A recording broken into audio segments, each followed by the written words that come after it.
01031 dari program studi S1 Keperawatan Fakultas Ilmu Kesehatan Universitas Menara Waluya Kendari.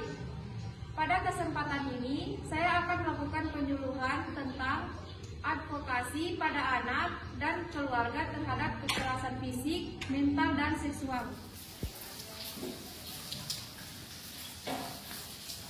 Assalamualaikum warahmatullahi wabarakatuh. Waalaikumsalam warahmatullahi wabarakatuh. Selamat siang Ibu-Ibu. Terima kasih atas kesempatan yang diberikan kepada saya. Baiklah, bagaimana kabarnya Bu? Alhamdulillah baik. Berdiri saya di tempat ini untuk melakukan penyuluhan tentang advokasi pada anak dan keluarga terhadap kekerasan fisik, mental, dan seksual. Baiklah, langsung saja. Pokok pembahasan pada hari ini yang pertama, pengertian anak menurut Undang-Undang Dasar. Yang kedua, pengertian kekerasan terhadap anak. Yang ketiga, faktor-faktor penyebab kekerasan terhadap anak. Yang keempat, bentuk kekerasan terhadap anak. Yang kelima, dampak kekerasan terhadap anak. Yang keenam, perlindungan hukum terhadap kekerasan anak. Yang ketujuh, solusi mencegah terjadinya kekerasan terhadap anak. Baiklah, langsung saja. Pengertian anak menurut Undang-Undang Dasar. Anak adalah seorang yang berusia 18 tahun, termasuk anak yang masih dalam kandungan. Dalam bidang psikologi, anak merupakan manusia laki-laki atau perempuan yang baru mencapai tahap dewasa secara fisik dan mental, atau setidaknya baru mencapai masa pubertas. Selanjutnya, pengertian kekerasan. Kekerasan anak adalah perlakuan orang dewasa atau anak yang lebih tua dengan menggunakan kekuasaan atau otoritasnya terhadap anak yang tak berdaya, yang seharusnya menjadi tanggung jawab dari orang tua atau pengasuh yang berakibat penderitaan, kesengsaraan, cacat, atau kematian. Kekerasan pada anak lebih bersifat sebagai bentuk penganiayaan fisik dengan terdapatnya tanda atau luka pada tubuh sang anak. Selanjutnya, faktor-faktor penyebab terjadinya kekerasan terhadap anak. Yang pertama, lemahnya pengawasan orang tua terhadap anak dalam menonton TV, bermain, dan lain-lain. Yang kedua, anak mengalami cacat tubuh, gangguan tingkah laku, autisme, terlalu lugu. Kemudian yang ketiga, kemiskinan keluarga atau banyak anak. Yang keempat, keluarga pecah atau broken home akibat perceraian, ketiadaan ibu dalam jangka panjang.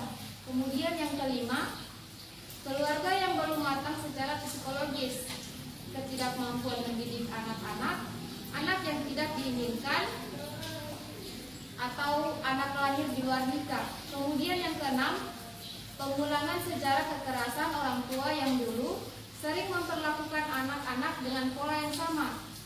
Kemudian yang ketujuh, kondisi lingkungan yang buruk atau keterbelakangan. Kemudian yang kedelapan, kesibukan orang tua sehingga anak menjadi sendirian, bisa menjadi pemicu kekerasan terhadap anak. Kemudian yang kesembilan, kurangnya pendidikan orang tua terhadap anak. Selanjutnya, bentuk-bentuk kekerasan terhadap anak. Yang pertama, kekerasan fisik, kekerasan secara mental, pelecehan seksual.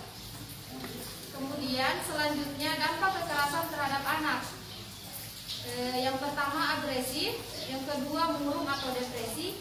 Yang ketiga, mudah menangis. Yang keempat, melakukan tindakan kekerasan terhadap orang lain. Kemudian selanjutnya, perlindungan hukum terhadap kekerasan anak. Perlindungan anak adalah suatu usaha yang mengadakan situasi dan kondisi yang memungkinkan pelaksanaan hak dan kewajiban anak secara manusiawi positif. Ini berarti dilindunginya anak untuk memperoleh dan mempertahankan haknya untuk hidup, mempunyai kelangsungan hidup, bertumbuh, kembang, dan perlindungan dalam pelaksanaan hak dan kewajibannya sendiri atau bersama para pelindungnya. Selanjutnya, solusi mencegah terjadinya kekerasan terhadap anak. Bangun komunikasi dengan anak. Yang pertama, dengarkan cerita anak dengan penuh perhatian. Yang kedua, orang tua belajar untuk melihat dari sudut pandang anak, jangan cepat mengkritik atau mencela cerita anak. Yang ketiga, hargai pendapat dan seleranya walau mungkin orang tua tidak setuju. Yang keempat, jika anak cerita sesuatu hal yang sekiranya membahayakan, tanya anak bagaimana mereka menghindari bahaya tersebut. Selanjutnya, waspada. Banyak pelaku kekerasan fisik dan kejahatan seksual yang dilakukan oleh orang yang tidak dikenal. Kemudian, ajarkan anak tidak ada orang yang boleh menyentuh bagian pribadi, misalnya kelamin, paha, dada, pantat. Kemudian, tanamkan sejak dini pendidikan agama pada anak. Sebaiknya orang tua juga bersikap sabar terhadap anak. Baiklah, itulah tadi pemaparan penyuluhan yang saya sampaikan. Apakah ada yang ingin bertanya?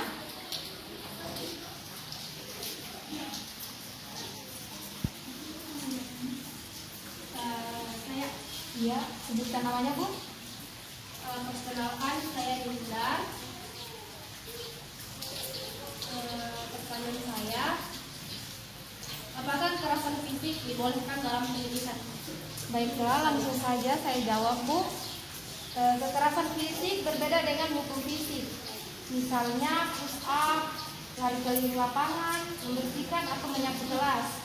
Diperbolehkan dalam konteks mendidik, namun tetap harus disepakati bersama oleh guru dan mahasiswa, serta diinformasikan juga kepada orang tua siswa. Bagaimana, Bu? Apakah menerima jawabannya atau tidak ditanyakan? Saya rasa jawabannya sudah jelas. Baiklah, itulah tadi pemaparan penyuluhan yang saya bawakan. Lebih dan kurangnya mohon dimaafkan. Saya akhiri dengan ucapan wassalamualaikum warahmatullahi wabarakatuh.